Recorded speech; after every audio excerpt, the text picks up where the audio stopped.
بسم الله الرحمن الرحيم. هل أتاك حديث الغاشية؟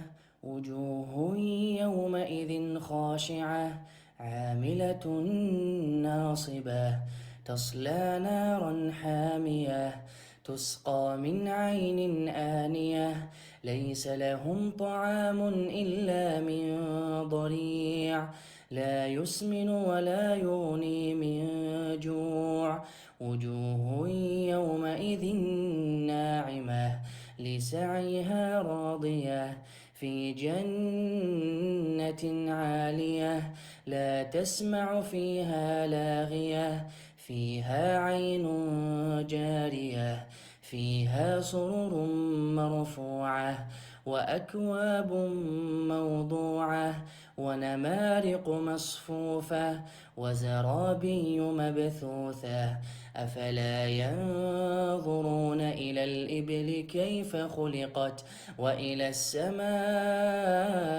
كيف رفعت وإلى الجبال كيف نصبت وإلى الأرض كيف سطحت فذكر إنما أنت مذكر لست عليهم بمسيطر إلا من تولى وكفر فيعذبه الله العذاب الأكبر إن إلينا إيابهم ثم إن علينا حسابهم.